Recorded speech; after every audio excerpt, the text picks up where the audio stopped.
Le thème de ce matin, Jésus est mort pour nous sauver. Jésus est mort pour nous sauver. Ce qu'il a fait, aucun homme ne l'a fait.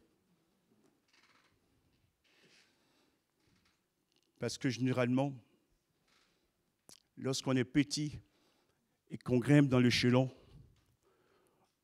qu'on arrive à une situation dite supérieure, on voudrait y rester pour toujours.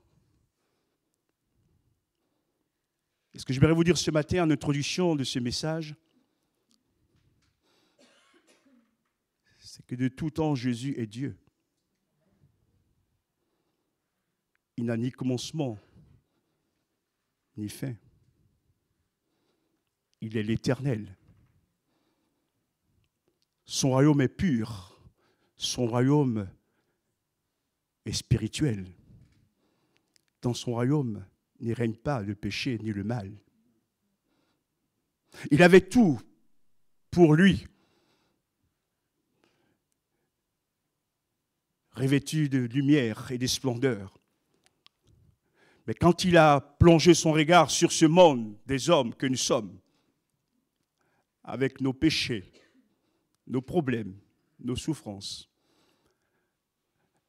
alors même que nous sommes révoltés contre son Père, au lieu de garder rancune ou pour même se venger de nous, il ne fit rien de tout cela. Il accepte, lui qui est Dieu, qui est esprit, prendre une forme humaine, vivre parmi les hommes. Et quand Jésus naît à Bethléem, il n'y avait pas de place pour lui à l'auberge. Lui qui est venu sauver les hommes. Et ses parents, Joseph et Marie, vont aller se mettre dans une étable. Et c'est dans cet endroit qu'elle va donner naissance à Jésus. Waouh! Dites-moi, pouvez-vous encore douter de l'amour de Jésus pour nous? Naître au milieu des animaux, dans les odeurs, pas possible. Mais il a fait tout cela pour toi et pour moi.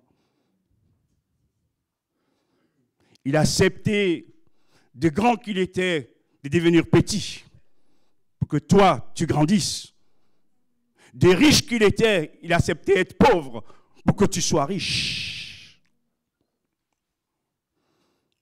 D'une vie ténébreuse dans laquelle tu étais, sans direction aucune, il est venu t'apporter sa lumière. La Bible dit, il n'y a donc maintenant aucune condamnation pour ceux qui sont en Jésus-Christ. Si vous voulez être guéri des sorts qu'on vous a jetés, ne sera pas d'occultisme également dans lesquels il était, de toutes ces chaînes des ténèbres, il n'y a qu'un seul nom qui peut nous en libérer. Son nom, c'est Jésus. Gloire à Dieu. Jésus est mort pour nous sauver. Premier point de ce message. Jésus est obligé, dans ce texte, de porter sa croix.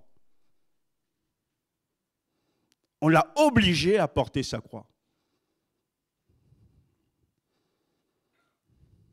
Je pense dans les considérations d'ordre technique. On va rester au niveau de la croix qu'il porte. Voici quelqu'un qui est arrêté, qui n'a fait aucun mal, qui est mal jugé et qui est condamné à mort. Il a été battu, il a été frappé, humilié. On a même craché sur lui. Il est très fatigué, très épuisé. Et dans les ruelles de Jérusalem, alors que physiquement il n'en peut plus, on l'oblige à porter la croix. Quand quelqu'un est épuisé, est fatigué, a du mal à marcher, vous ne le surchargez pas. Je crois. On va plutôt l'aider. Jésus est obligé de porter sa croix par les humains qu'il est venu sauver. Le cœur de l'homme est tortueux par-dessus tout. Le cœur de l'homme est méchant. Jésus porte sa croix jusqu'à Golgotha, qui signifie le lieu du crâne. Pourquoi le crâne? Parce que c'est là qu'on mettait à mort les condamnés. Si vous m'avez bien compris, frères et sœurs, chers amis qui nous étaient ce matin, cet homme qui n'a fait aucun mal, au contraire, partout où il allait, il faisait que du bien. Il apportait la délivrance, la joie, le bonheur, est arrêté et va être crucifié, être mis à mort. Il est crucifié à Golgotha, un malfaiteur à sa droite et l'autre à sa gauche. On l'a donc comparé à des malfaiteurs. Jésus, le bienfaiteur, qui aux yeux des hommes devient malfaiteur. C'est un véritable supplice qu'il vit et personne ne voudrait être à sa place. Mais j'aimerais vous dire à chacun, sur le plan de la vérité, sur le plan de l'histoire, ce n'était pas Jésus qui devrait être à la croix, c'est vous et moi. C'est vous et moi. Et comme il savait qu'on ne pouvait pas nous subir ce sort, ce supplice, il a préféré prendre notre place. Mourir à ma place, mourir à ta place. Jésus, crucifié, rejeté par les hommes. J'aimerais dire à quelques-uns ce matin ici, tu passes par des moments de grandes souffrances. Des douleurs traversent ta vie. Tu es comme dans un désert. Je dis la part du Seigneur Jésus. Lui qui a connu plus que cela peut te comprendre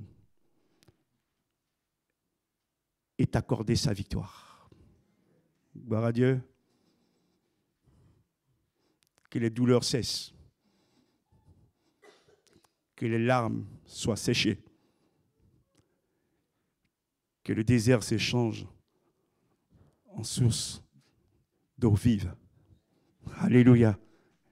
Il peut le faire. C'est ce qu'il a fait pour les deux sœurs aussi, qui sont au milieu de nous aujourd'hui. Deuxième point. Jésus de Nazareth, roi des Juifs.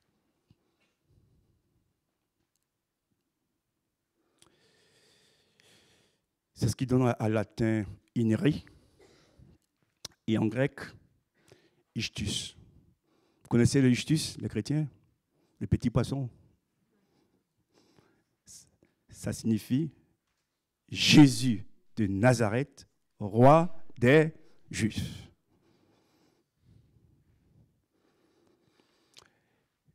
Et le gouverneur romain de l'époque a fait écrire ces lettres au sommet de la croix. Et cela était écrit à la fois en hébreu. Pourquoi? Parce que une certaine partie de ce monde parlait l'hébreu. Il fallait qu'ils lisent cette parole. C'était écrit également en latin. À l'époque, c'était les Romains qui dominaient le monde, l'Empire romain. Donc le latin était la langue des Romains. Et on fait en grec, parce qu'avant que les Romains ne règnent, les Grecs ont régné. Et ont laissé leur langue encore dans cette contrée de l'Empire. Ce que j'aimerais dire ici par ces paroles, c'est que Dieu, quand il agit, même quand les hommes veulent s'opposer à lui ou faire le contraire, son désir, c'est de nous dire au monde entier, quelles que soient nos langues, il n'y a qu'un seul roi. C'est Jésus. Merci pour nos présidents, hein, etc. Mais aucun ne vaut Jésus. Vous êtes d'accord avec moi? Jésus est le roi des rois. Il est plus que le roi des Juifs. Merci à cette personne qui a dit qu'il est le roi des rois. Jésus est le roi des rois. Il est le Seigneur des seigneurs. Et quand un tel Seigneur vient dans notre vie, bien sûr, j'aimerais être réaliste. Ça ne veut pas dire qu'on n'aura plus de problèmes ni de combats. Mais puisqu'il est roi, il a solution à tout. Il peut nous aider. Il peut agir dans le monde visible, mais aussi dans le monde invisible. Tout à l'heure, je vous parlais de quelqu'un. Je n'aime pas trop parler de lui, mais j'en parle encore maintenant. Les diables existent. Il existe les diables. Et lui s'oppose toujours à Dieu. Il ne veut pas que les hommes entendent l'évangile, qui est la bonne nouvelle, et essaie par tous les moyens de s'opposer. Mais je voudrais vous dire une chose. Tout ce qu'il fait, tout ce qu'il peut faire, quand on vit avec Jésus, on est plus fort que le diable. Alléluia. On est plus fort que lui, parce qu'on est en Jésus. Celui qui est en nous est plus grand que celui qui est dans le monde. Alléluia, merci. Merci Jésus d'avoir accepté, sauvé Marion et de faire habiter ton esprit dans son cœur. Pour Jessica aussi. C'est ça la grandeur et la force des enfants de Dieu. C'est qu'ils ne sont pas seuls. Quelqu'un vient nous habiter, le Saint-Esprit. Waouh, waouh, waouh, le Saint-Esprit. Waouh.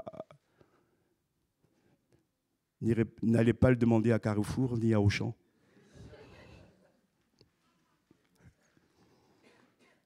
Même si nous les aimons quand même, bon. C'est un cadeau de Dieu. C'est un cadeau, c'est un véritable trésor. Un trésor, le Saint-Esprit. Waouh! Ça nous rend divins. Ça nous rend lumineux. Ça chasse nos craintes. Il est appelé aussi le consolateur. Et quand le diable vient nous attaquer, il est notre avocat. Alléluia. Gloire à Dieu. Et il est avec nous. Il est en nous. Et c'est Jésus que nous prêchons ce matin pour que vous puissiez aussi l'accepter comme votre sauveur et Seigneur. Aucune religion ne sauve. Ni la religion protestante, ni la religion évangélique, ni la religion catholique, ni l'islam, ni le judaïsme. Mais il n'y a qu'une seule personne qui sauve, son nom c'est Jésus.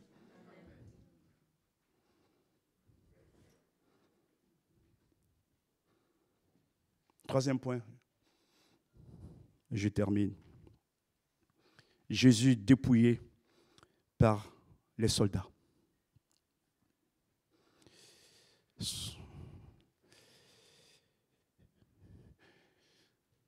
Premièrement, ils vont lui prendre ses vêtements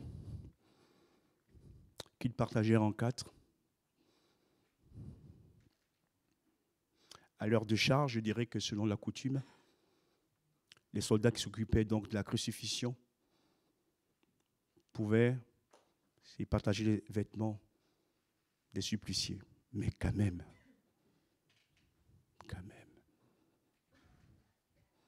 même votre pire ennemi, quand il est mourant, on a la compassion pour lui. Et surtout, on ne va pas jusqu'à lui ôter ses vêtements. C'est indécent. Ça ne se fait pas. Et pour rester à la norme, Jésus est presque nu. Presque nu. Devant tout le monde. dans nos dernières minutes de vie, on voudrait vivre ces instants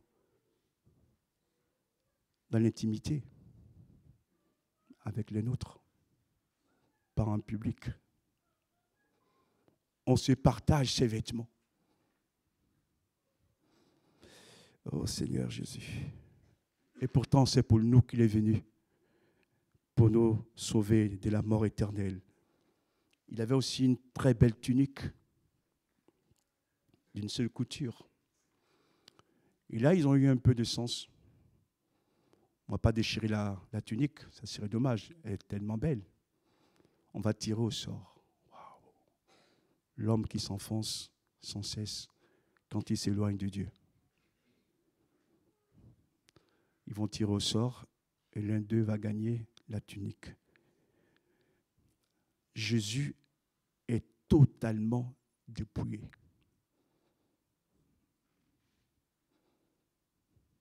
On ne lui épargne rien. Il y a un acharnement sur son corps, sur sa personne. Mais j'aimerais vous rassurer. Du côté de Dieu, cela a été écrit.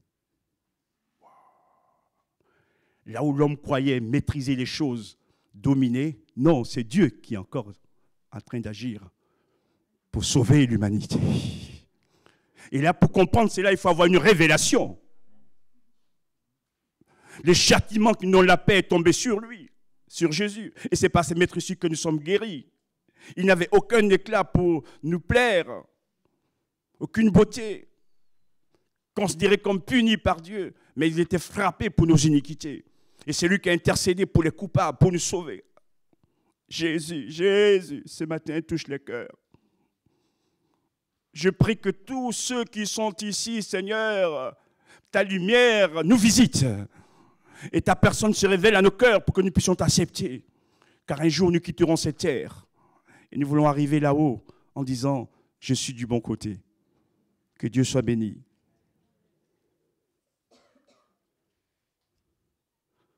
Je vais terminer.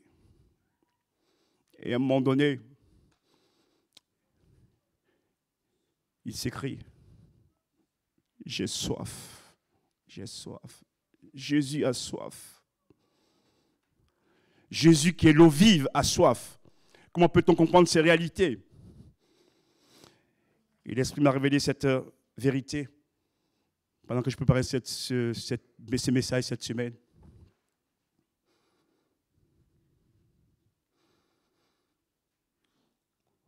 En réponse, les soldats lui donnent du vinaigre.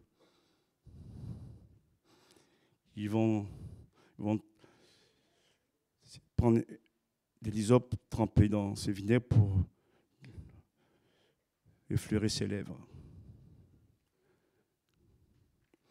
L'Esprit me montrait cette vérité.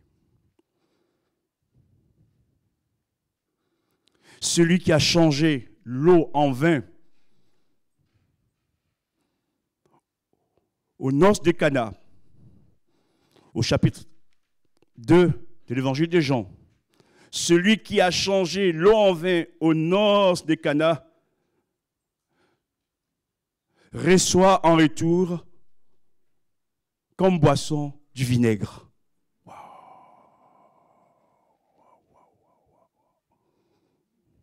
L'eau déjà, quand on l'a, c'est bon. L'eau changée en vin, ça fait du bien. Surtout dans un mariage où il n'y avait plus de vin. Le vin, dans la Bible, c'est le symbole de joie. La joie a manqué à ce mariage et Jésus leur a donné la joie. J'ai dit, Seigneur, comment a pu-t-on faire ça? Toi qui donnes du vin aux hommes, pour les aider, les encourager, à la place on te donne du vinaigre. Mais ce n'est pas nouveau. Dans nos affaires, nous pouvons donner du vinaigre à Jésus. Mais ce matin, que cela s'arrête. Et disons-lui merci de nous avoir donné non seulement de l'eau, mais aussi de son vin. Et le vin de Jésus, c'est un grand cru classé supérieur.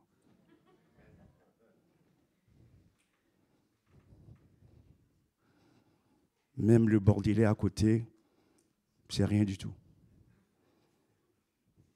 Parce que c'est un vin qui a jusque dans l'éternité.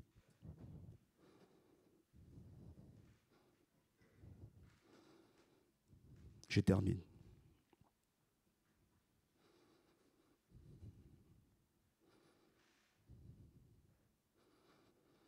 Quand Jésus a bu le vin aigre, qu'est-ce qu'il dit? Tout est accompli. Waouh, tout est accompli. Il est allé jusqu'au bout de sa mission. Malgré les oppositions, la haine, le rejet, il va jusqu'au bout parce qu'il veut nous sauver. C'est l'apôtre Paul qui le dit dans son épître à Timothée. Dieu veut que tous les hommes soient sauvés et parviennent à la connaissance de la vérité. Vous connaîtrez la vérité et la vérité vous affranchira. Ça, c'est Jésus qui le dit. Il baisse la tête et il rend son esprit. À qui? À son Père.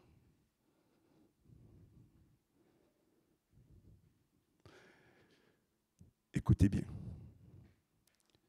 3 jours après sa mort, Jésus est sorti d'entre les morts. Jésus est ressuscité. Jésus est vivant. Jésus est au milieu de nous ce matin. Il est là pour agir. Ni la condamnation, ni la croix n'ont pu l'arrêter dans cette puissance de résurrection. Son Père l'a ramené à la vie. Jésus a vécu pour toujours la mort. C'est la raison pour laquelle les chrétiens, nous sommes très souvent sereins. Mais mieux que sereins, nous avons la paix de Dieu en nous. On sait où on va. On sait qu'un jour nous verrons ce Jésus. Un jour, la maladie cessera. Un jour, le péché cessera. Un jour, les ténèbres seront chassées pour toujours. Et nous serons avec lui pour l'éternité. Je te prie, cher ami, accepte un tel sauveur. Tu ne seras jamais déçu. Que Jésus soit béni. Amen. Merci pour ta parole. Merci ce matin. Tu touches les cœurs. Tu te révèles à nous, Seigneur. Tu viens pour sauver, libérer. Seigneur, que ta parole agisse pleinement dans nos vies. Tu es venu nous communiquer la bonne nouvelle, qu'au sein de nos problèmes, il y a encore une bonne nouvelle. Jésus nous aime et veut nous sauver. Merci pour ton grand amour. Merci pour tout. Amen.